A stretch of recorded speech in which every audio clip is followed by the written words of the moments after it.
right, so we're gonna skip this video because I just don't really want to deal with there. So let's talk about some MI skills. So open-ended questions. All right, let's talk about, they're difficult to answer with brief replies. That's the beauty of them.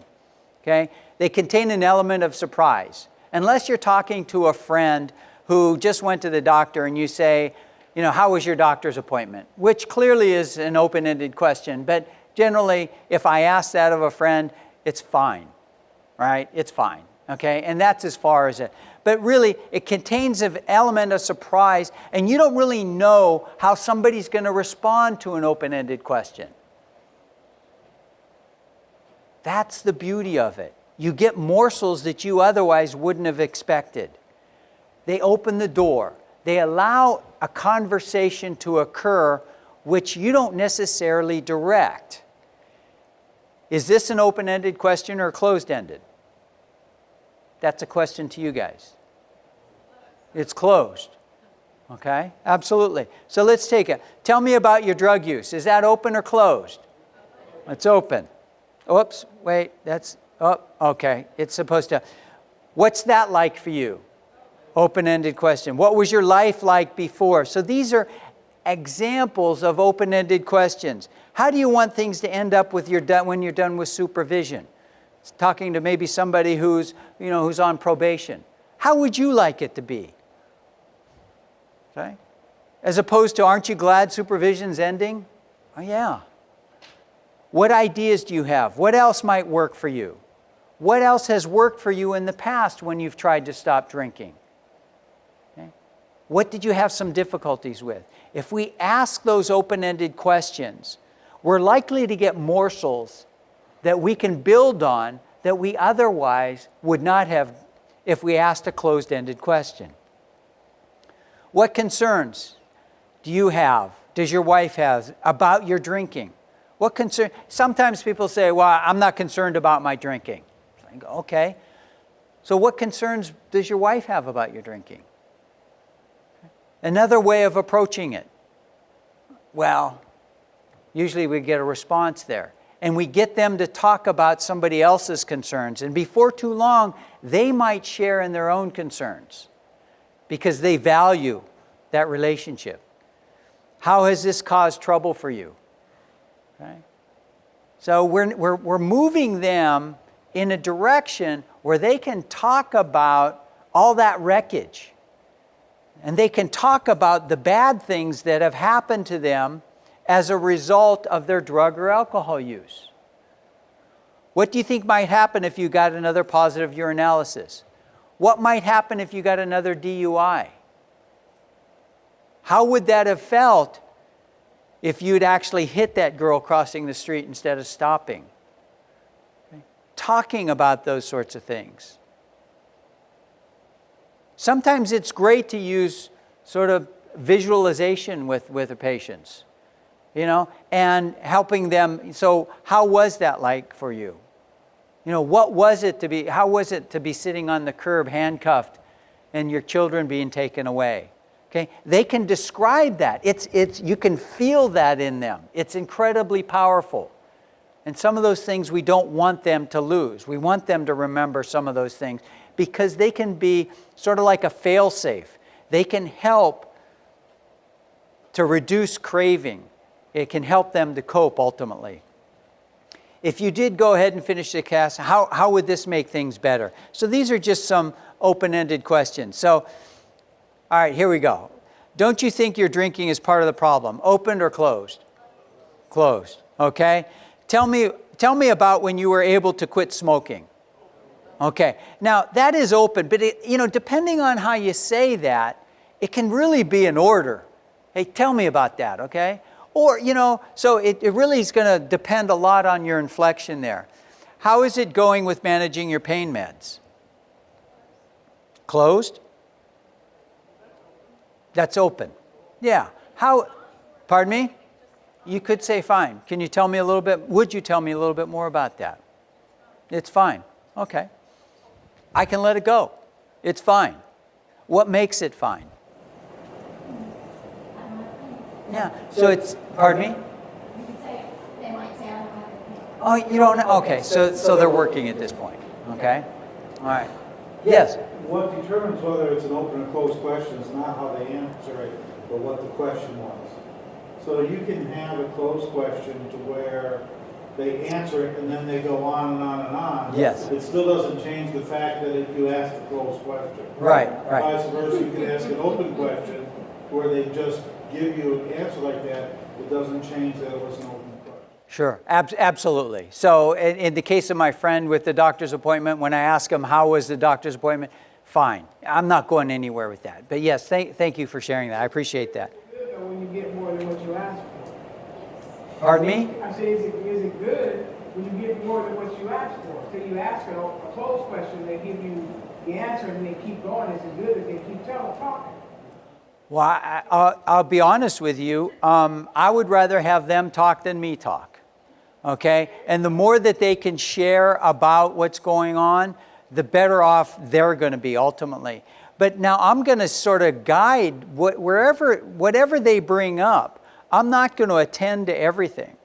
So if they're talking about how great their drug use was over the weekend, I'm not, that sustained talk. I'm not gonna engage in the sustained talk. But what I am going to do is I'm going to focus on the change talk and the reasons for for them to make the change. That's what. So I could talk to them about sort of how good the weekend was and that how good the party was and everything like that. And all that's going to do is it's going to perpetuate their condition, and it's going to basically I'm going to be reinforcing sort of that condition in their discussion about it. Oh, yeah, absolutely. Yeah. Yes, ma'am.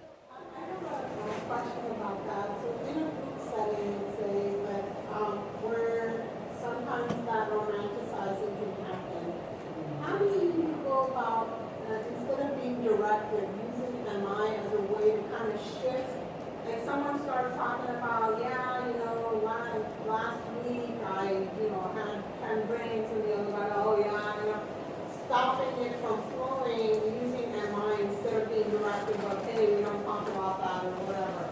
How would you go about doing that?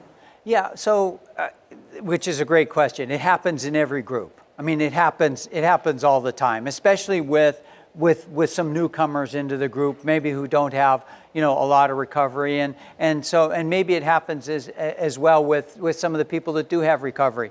So, I might ask, I might ask somebody else in the group. So, how is that when you hear Al talk about how great it was, using over the course of the weekend? Now, I would have to pointedly ask somebody who I know who has some recovery and who's been in the group and who I know. That might be one way. But again, additionally, I would be listening for some of the other things that go on. I would want to limit the amount of time that individual spent in glorifying. But I would also be listening for some of the not so good things. It's like, yeah, man, I woke up, I had a great time, but boy, I got sick, or I woke up with a hangover. I don't really remember. So how was it for you not remembering what happened last night? Boy, that sounds scary. So that's where I'm going to go with it. I'm not going to share in the party favor with them, but what I am going to do is I'm going to focus on maybe some little morsel that came out of that indicated that maybe it wasn't all that good. Maybe it wasn't that great. Okay. Do you know how you might? Do you know you might die if you don't stop using? Okay. How many times? I mean, they've heard this. We've said it. I've said it. It's going to kill you if you keep going like that. I mean, we've said that. It doesn't really do much. What do you want to do about your drinking? Now, that's, it's definitely open. But again, you go in there, what do you want to do about your drinking? It's like, well, I don't want to do anything about my drinking. I think it goes to the point that you're saying, it depends on what your inflection is, how you approach the individual about that, as opposed to being accusatory, actually engage in the conversation. So, hey, what would you like to do? What might work? What do you think might work? Okay, we're going to shift on here. So affirmations. We're not going to spend a lot of time on affirmations. But one of the things that's crucially important about that is that they be authentic.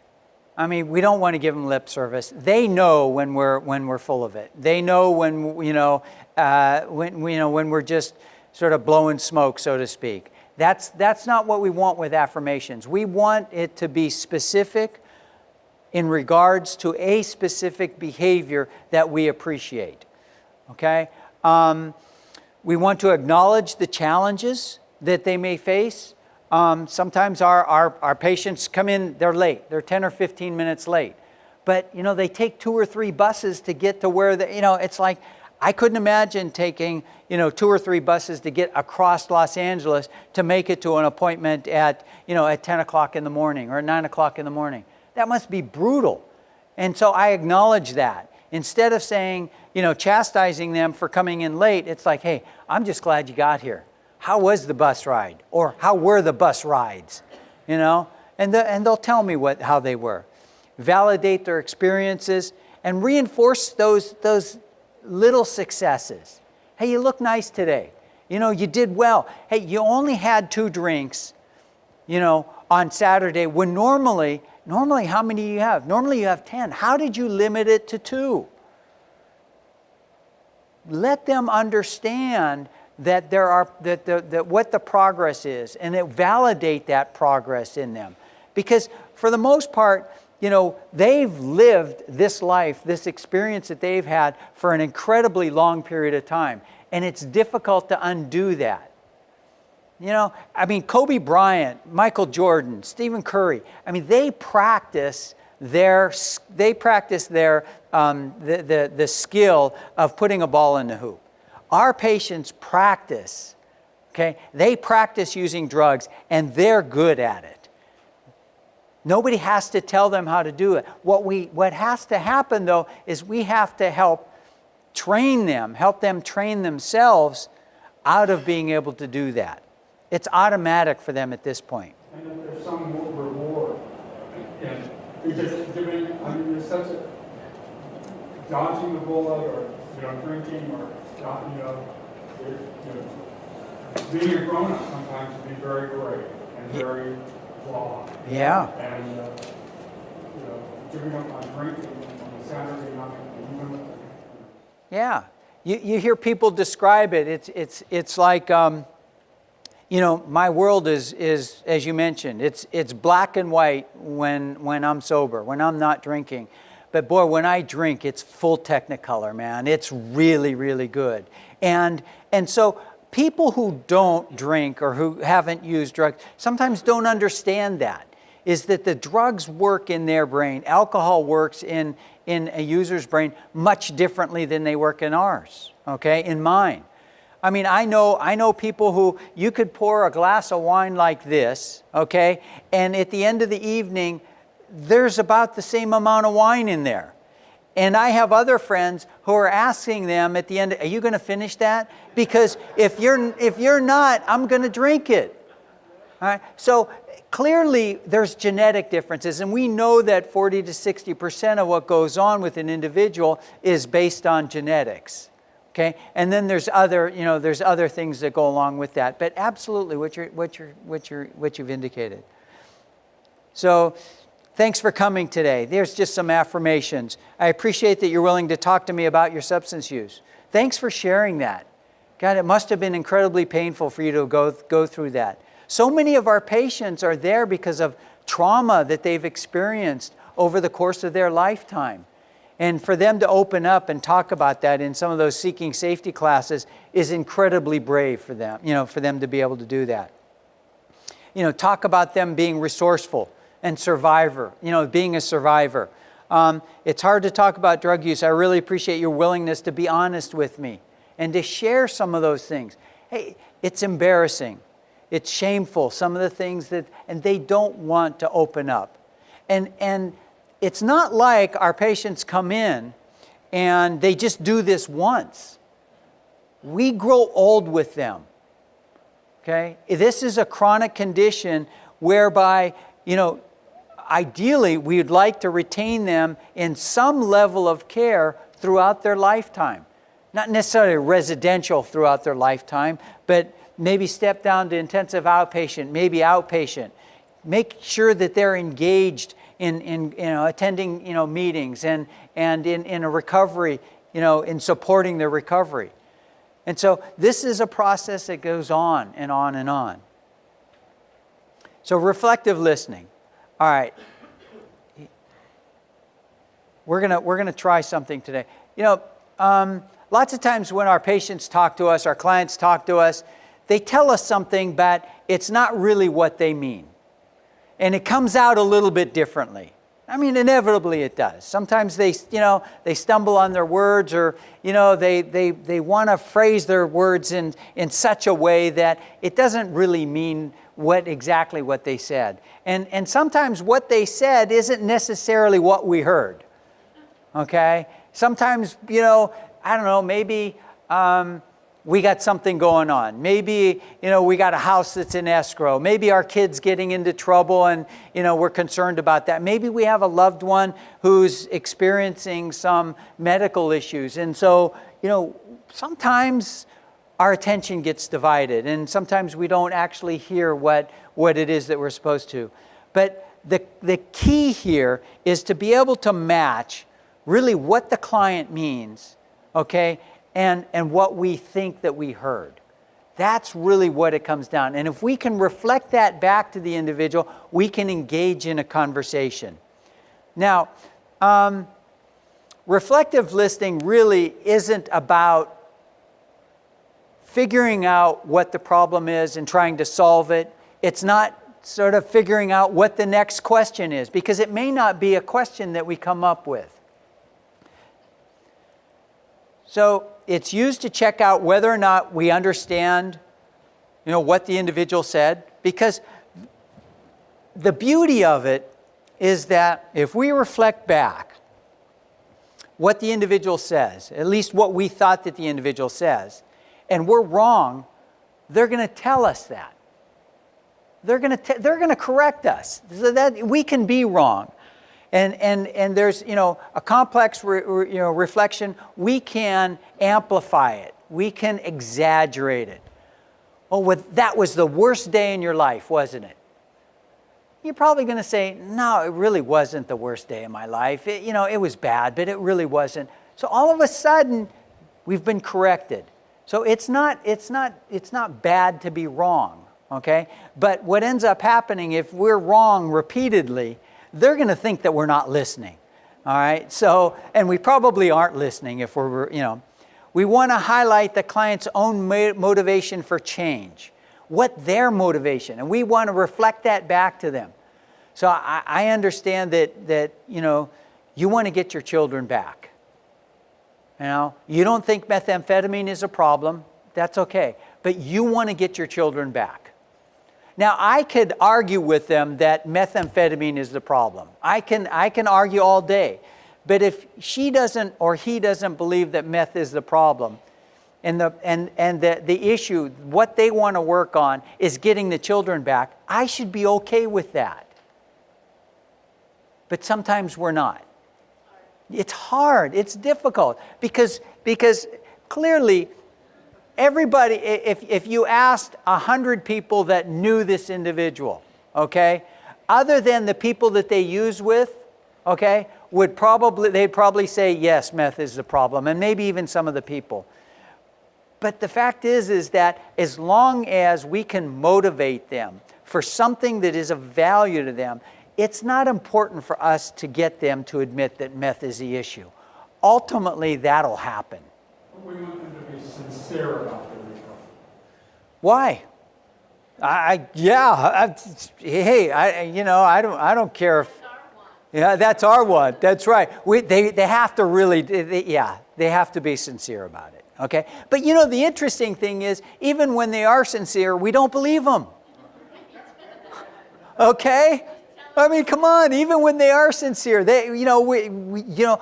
because it's us. It's because we're always gonna question their motives, and I don't think we need to question their motives. So steer the client towards greater recognition of his or her problems or concerns. That's what we want. We want them to talk about their concerns. We want them to talk about their problems so that they feel uncomfortable with that. Reinforce the statements.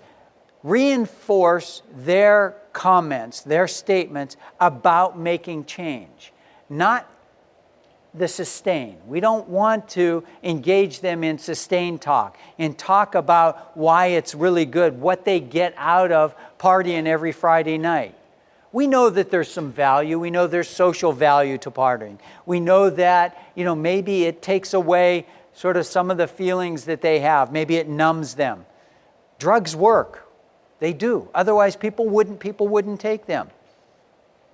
So a simple reflection is repeating exactly, word for word, what an individual might say. That's it. Just parroting back. Now, if you were to do that with an individual, it would be a loop. You wouldn't get anywhere. And so while it might work periodically with an individual, it's not going to work to really establish any sort of meaningful discussion. And so you're going to have to move on to a complex reflection. Making a guess, adding some emotion to what was going on. It sounds like that was really painful when they took your children away. All of a sudden I get to the emotion and they're going to say, yeah, it was the worst day of my life. Really, it was the worst day of my life. Seeing my children cry in front of me. I can remember as it was right now. It's the most heartbreaking thing. But I just don't know how to get them back. I've tried in recovery. And all of a sudden they start talking about these things. And they start sharing those emotions with you. And then there's a double-sided reflection. I really like partying with my friends on Friday night and we have a great time, but man, when I get home and, I don't remember what happened, but then I look at my checkbook and I realize I've spent hundreds of dollars. It's like, oh my God, that's horrible. So I'm not going to talk to them. I'm not going to sort of, so that might be, so that's what they told me. So on the one hand, you enjoy sort of the social aspects of drinking, but on the other hand, forgetting or not remembering what happened is really scary. And I know how hard you work. Spending all that money, God, it must be disheartening. It must be bothersome. So I'm always going to end that double-sided reflection. I'm always going to end on the side of change, not on the side of sustain. Because if I reverse it and I say, you spent a lot of money, you don't remember what the hell went on, but you had a great time, didn't you? What are they going to do? They're going to talk, it was so much fun, and I met this really pretty, lady, or, this guy he was a hunk. I don't remember his name, and I don't even know if I got his number, but, but those are some of the things that's sort of where we're just nudging things a little bit. We're selective about how we present things back to them. So simple reflections stay really close to the original statement.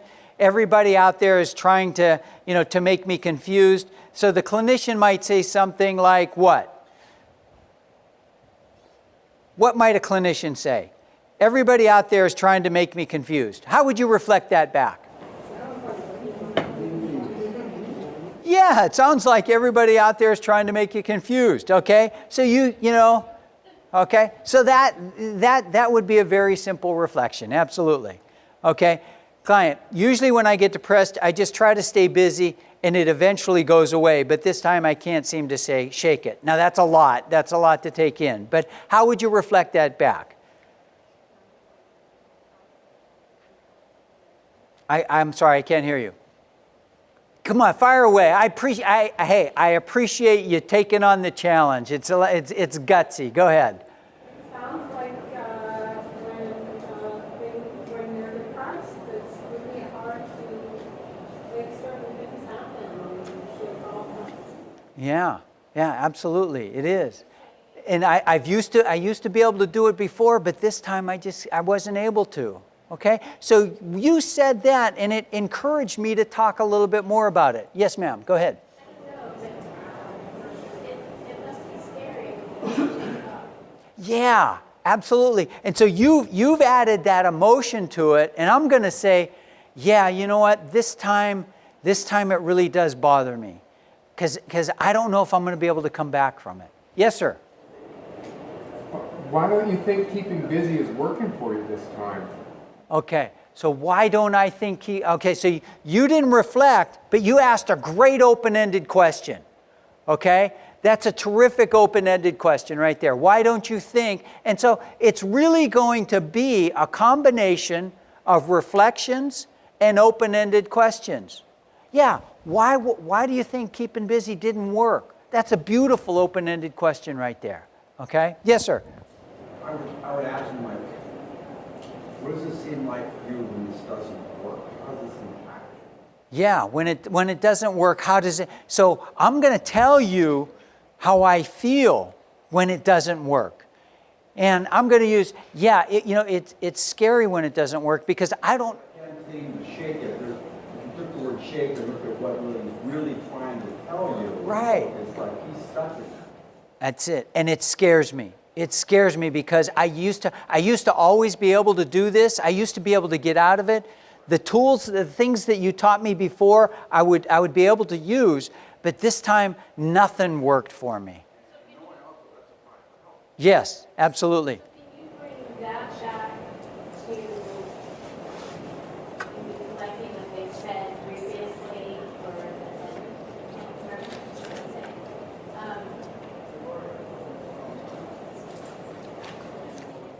Okay, when you do, just holler at me and we'll stop.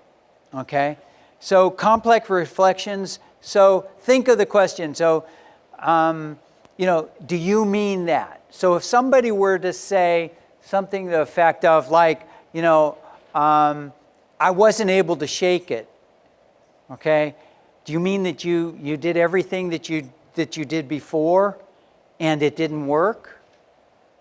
Okay? And that scares you? I mean, there's ways to reflect that back to the individual, add some emotion, okay? But you're not going to, so you take out the do you mean.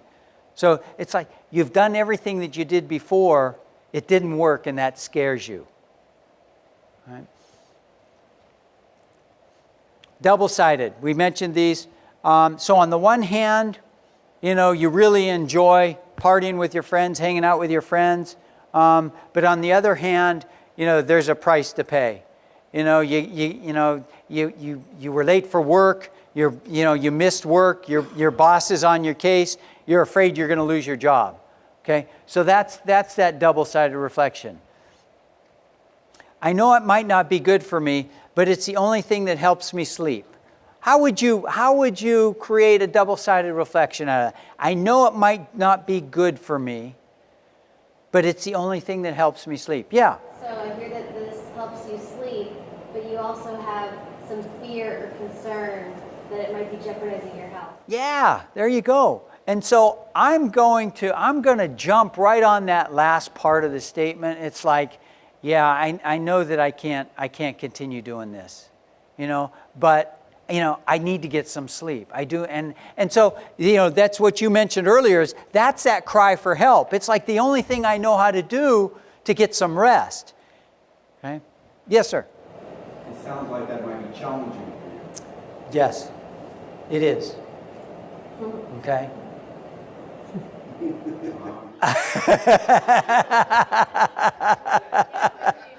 Yeah. No. But you see, you don't have to be perfect here. That's really not what this is about. What this is about is practice. Yeah. So could you at that point go on and say, well, what kind of things have you tried or might you use? Absolutely. You could ask, again, you could follow it up with a question. One of the things we're really good at is asking questions. Okay, we can ask questions all day. In fact, we don't even need an answer, and we can ask the questions. But if we can reflect back and allow them to expand on it, and then throw in that open-ended question, that conversation is really going to flourish. And that's what we want, is we want that conversation to flourish with our specific attention to those things that enhance change. Okay? All right, so this might be what, but I'm so tired of feeling this way. Now my depression is taking over my life. And so might be what might be going on in your head, or my head, I don't know. But, well, you could take your meds and stop drinking. That might help, okay? Now, where are we going to go with that? Nowhere. Yeah, we're probably, it's like, I expected, it's really parental, isn't it? And that's not what this is about. It says, no, that's not listening and that's judgmental. I want to tell him what he needs to do.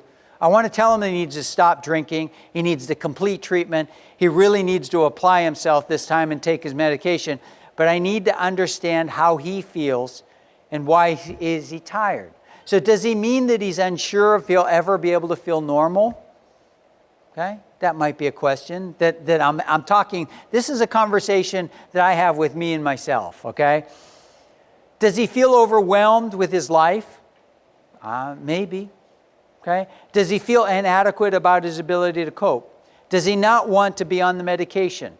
Okay? So now let's make a reflection on this. So can somebody reflect that back? Well, you could, I'm so tired of feeling this way. My depression is taking over my life.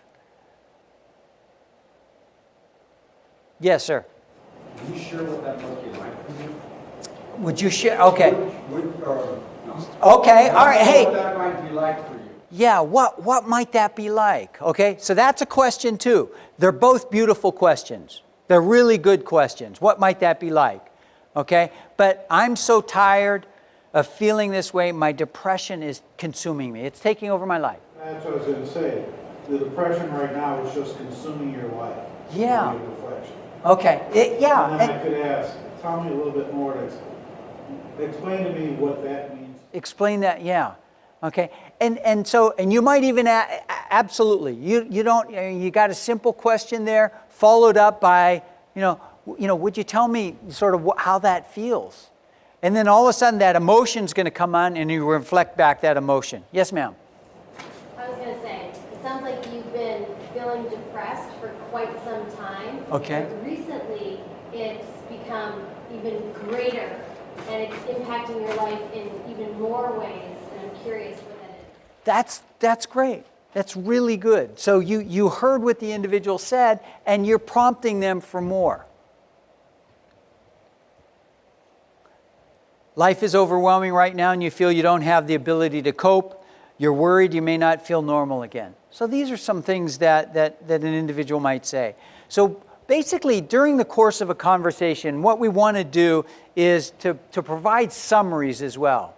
So we don't, and periodically when we find a natural break, we want to put together all those little, we call them a bouquet. We want to put together all those little morsels with specific attention to the change, and then feed that back to them to make sure that they understand we're on the right track with them, that they've heard what we've said, and then we want to transition to something else. And sometimes asking those questions can be incredibly helpful. Transitioning on to other aspects of the recovery. What time do we have? Okay, we don't have. What I'd like you to do at some point in time, this weekend, with a friend, okay? You have a couple days here. One of the things I want you to practice is a conversation that only uses reflections. Okay? Try it for 5 minutes. And then reverse it. Only use reflections and see how that feels. Now, it's artificial. I get it. It's going to be the most difficult sort of exchange that you've had with anybody. All right? But we want you to practice reflecting back. if you can, the open-ended questions, the affirmations, you guys got. You can do that. But if you can reflect back to the individual, hold that mirror up and let them see themselves in such a way, and the reasons that they are giving you for making these changes, ultimately you're both going to be successful together. So practice that. Practice reflecting with some of the people that work here. Just throw out a reflection. Boy, it seems like looks like you're really having a great day. Seems like things are going really well for you today. You seem incredibly busy. Practice some reflections there. And practice, I have a 25-year-old son. It's, if I do it well, he doesn't think of me as being a parent, okay? When I do it really bad, then I'm a parent. But if I just ask him some open-ended questions, I go, God, it sounds like you really had a bad day at work today. All of a sudden, he's telling me about the bad day. Boy, things went really well at work today. That must have felt really good. I'm proud of you. I throw in some affirmations in there as well. It's amazing how a conversation, with a transitional age youth can go when you do some of those things, okay? I'm no longer the stupidest human being on earth, and that feels pretty good. Okay, so here's, the micro skills. We want to be able to express empathy. Yes? Quick question on the double-sided. Yes. So, on one hand this, on the other hand this. So could you kind of work it out so that if there's a change point and a sustain point, so if there's I realise it's not very good for me, but drinking really helps me sleep. Would you sort of swap it around so the change bits at the end, and that's what you end up discussing? Absolutely. That I would, because I want to promote that. I understand that that it helps you drink, that smoking a joint at the end of the evening helps you sleep. I get that. But there's something about that you feel really uncomfortable about. Okay? And I would want them to talk about that discomfort. Moreover than, not that it helps them to sleep, but moreover that what is the discomfort about that? Well, I wake up feeling groggy. It's costing me a lot of money. I don't think I'm able to function at work as well as I would normally, But, and so that's what I want them to talk about. That's what I want them to share. So the micro skills, the open-ended questions, okay. The summary, I didn't really go much into summary, but open-ended questions, the affirmations, reflective listening, and the summaries really help us to move through the principles, to express the empathy, develop that discrepancy. And lots of times those double-sided really helps us to develop a discrepancy on a small scale. It allows us to roll with resistance. Instead of pushing back and fighting with them, it allows us to sort of dance with them. And that's really what motivational interviewing is. So those are the processes. Just a little bit more about resistance. Okay, so why don't you come up here for a second, all right? So obviously, this guy could probably push me around the room if he wanted to, okay? So, but put your hand up there. Now, what happens, what are you doing? Pushing into you. Why? Because you're pushing into me. Why? So You don't know. So, okay, so you're going to push back. Yeah. But if I don't push you, okay, what happens? You just stay there. We're not going anywhere. If I start pushing you around, if I get aggressive, so to speak, you're gonna, I'm gonna be on the losing end of that. Okay, and now that's a physical confrontation, but we have verbal confrontations with our patients, and if we don't push against them, if we dance around it, if we change the subject, if we recognize that there's something that they're particularly sensitive about, and they don't want to talk, there's no need for us to push against them right now. And so that's really what we want to do, is we don't want to argue with them. We don't want to interrupt the process, okay? We don't want to, sometimes they ignore the problem. Sometimes really that, we may think that they're in denial about it. And sometimes they think, it's not really a problem. Sometimes they're passive aggressive about something that goes on. If we don't bite, if we don't take the bait, we're going to be a lot more productive with them. So we can reflect that resistance. Boy, it sounds like everybody's against you. It sounds like everybody else in your life thinks that your drug or alcohol use is a problem, but you don't think it is. Okay? I might reverse that. It sounds like you don't think that drug or alcohol use is a problem, but everybody else thinks that it is. What can you tell me about that? I have a reflection. I throw in an open-ended question, and then we're rolling. Shift the focus, especially if we're talking about a UA result. I'm not gonna battle with it. I know it's right. You know it's right. There's no need for us to really argue about that. Reframe. Of which? Of the UA. So let's say you're going to tell them the UA is talking. Yeah. No, it's not. I didn't use over the weekend. I mean, the UA, it's somebody else's. You guys mixed it up. It's like, okay, look, we did mix it. Pardon me? What do I do with that? It's like, okay, sometimes that happens. So how was your weekend? Okay, so I'm gonna shift the focus because I don't need to be right over a UA result because it's not going to resolve anything. All right. So emphasize personal choice. Look, you don't have to make these changes. I want you to know that you don't have to make these changes, but it seems as though, if you want to get your children back, this might be one of the things that you have to stop doing. It's your choice. Ultimately, it's your choice. How can I help you do that? Stop providing solutions, okay? We can provide, we can provide solutions. I'm a social worker. Social workers, okay, our job is to get things done. I mean, that's it. And we don't want to take the longest route to get something done. We want to take the shortest route. And so you're going to do it this way.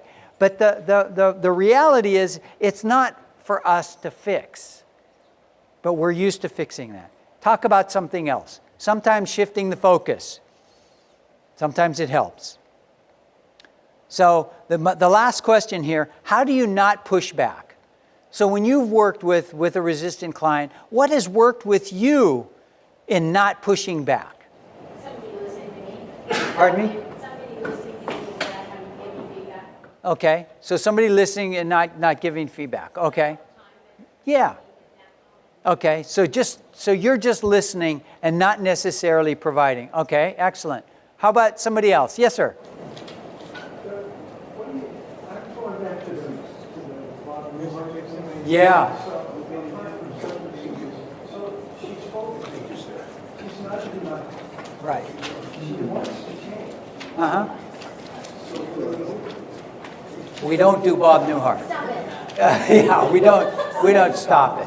Yeah. I know we don't do, so I'm saying, so you have to go through, I understand that you have this fear, you're not afraid of dogs,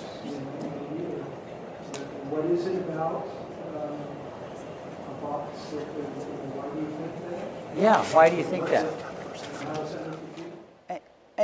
And you can reflect. Now, it may not work with that lady. However, the opportunity to get her to talk about those fears, okay, and to talk, maybe share in the experiences when she was able to, sort of overcome and cope or manage those fears, I think, and have her talk about that, I think would be incredibly helpful to her, as opposed to my just directing her and telling her what she should or what she should not do. Yes, sir? Being Catholic and not having an agenda? Not having an agenda, yeah. Sometimes that's tough to do, though, isn't it? Well, but you're Catholic, and it's not so tough. It's not so, yeah. If you're feeling it's not working, then the agenda. Then the agenda, yeah, absolutely. Thank you. Yes, sir. I'm going to try to address another dimension of maybe on. Yes. And that way they can be more of like a helper. Oh, okay. So you're going to shift the focus altogether and sort of be able to connect on another point with them, which is a great way to do it. Yeah. So I think I've used up all your time here. I want to thank you guys for sharing. I mean, it's great to have an opportunity to exchange information and ideas with with the talent that's in the room. I appreciate that. I hope you have a great rest of the conference. Thank you.